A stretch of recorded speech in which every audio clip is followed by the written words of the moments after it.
your new role as the interim CEO here at Bay Area Hospital. What has led to you being in the position you are today? Well, you may or may not know, actually, I was born in Myrtle Point. I was raised in Coquille, K through 12. I went to Oregon State for undergraduate and University of Iowa for graduate school. So the only thing I've ever done is healthcare administration. Actually, I retired 2 years ago. Prior to that, I was the CEO at Mercy Medical Center in Roseburg, Oregon. And then I've actually led 3 other hospitals down in California before we came back to Oregon a few years ago. Awesome. Fantastic. Let's see. I wasn't able to make the meeting last night because I was dealing with fires in the area. So I kind of read some of the highlights that kind of went into that. One thing I didn't understand, and I'm new to the area myself, I just got here in May. I saw urgent cash flow concerns and a collaboration with the Bank of Montreal for the hospital's bank loan note. Can you speak to that a little bit? Yeah, so let's kind of back up a little bit. So what we shared with the board as well as the public last night, the fiscal year that just ended on June 30, the hospital actually lost $24 million. So we had an operating loss of $24 million. Likewise, last year we actually went through $17 million of cash. So right now we've got approximately $40 million in our reserve account. Coupled with that, we have a bank loan of $45 million to the Bank of Montreal. So we're not meeting our covenant. So as a result, we have a higher interest rate. We do meet with the bank every couple of weeks to give them an update on where we're at. But the bank, as well as what we're looking at, we have got to put together a operational turnaround plan. And so what we've shared last night is that it's not just $24 million, but we believe because of our cash reserves being so low, we haven't invested a lot of capital dollars the last several years, that we've got to come up with a $30 million turnaround plan. So that's what our management team's working on. Several of us have only been here, less than 2 weeks, but we're in significant financial trouble here. So that's really going to be the emphasis over the next several months to get into a positive trajectory and get the hospital back on a sound financial footing. Obviously, you mentioned you and your team maybe have only been here for a couple of weeks. Has there been any progress in that yet, or is that in the coming months, kind of like you mentioned? No, we have an interim CFO, we have an interim chief nursing officer. So those are the folks that are here right now with some of the existing management teams. So I think we have a solid team put together, and we're going to start working through what we need to do here to make the improvements. Not only is it tough to have maybe one new person in charge, you're mentioning at least 3 new interim positions. How does that all work for you in terms of getting everybody up to speed and performing well?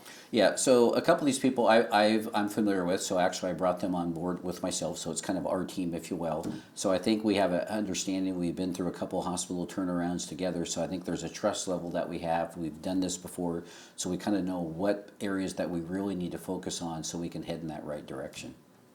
What do you think has been the most challenging point so far that you've reached? I know it's only been a couple weeks, so there may be a couple thoughts kind of going on in your head. You mentioned a couple of turnarounds. Can you also speak to that?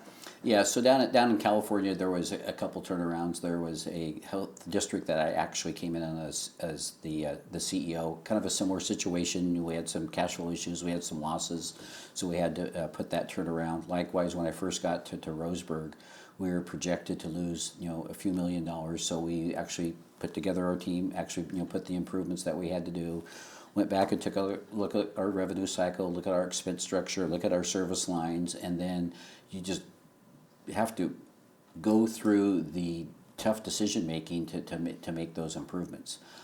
My sense is being through these several times, it is kind of rocky, there is some pain points, it's not a lot of fun, but at the end of the day, especially here, you ask about the most important point, we cannot continue to lose $24 million. That is just not going to be a successful plan for us. So our goal is, number one goal is we have to save the hospital. Number 2 is we want to stay local if possible, and 3 is the financial stability that we have got to put forth. And time is of the essence because every month that goes by, we're further behind from a cash standpoint. You mentioned with your past experiences in these roles, maybe it was a couple million. 24, is that the largest you've seen lost? That's the largest. It is. But it's I think it's the same process, the same steps that you've got to take a look at your revenue stream as well as your expense stream. So the number may be a little bit bigger, but it's the same process that you have to go through. From the outside looking in, you mentioned yourself losing a lot of money. That there's a lot of work to be done here.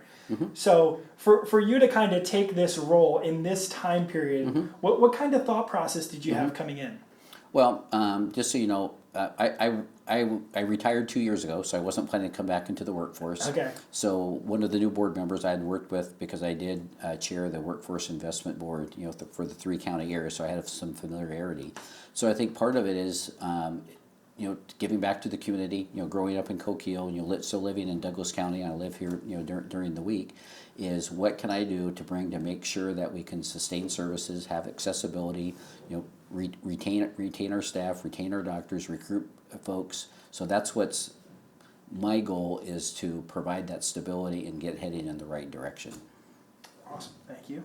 The agreement that we previously had with Quorum was terminated earlier this week. Can you speak to anything about why they decided to terminate the agreement? Well, you have to talk to them about why they decided to terminate it. But I think from my perspective is it's very clear the community wasn't too enamored with having a for-profit come in and take over the hospital.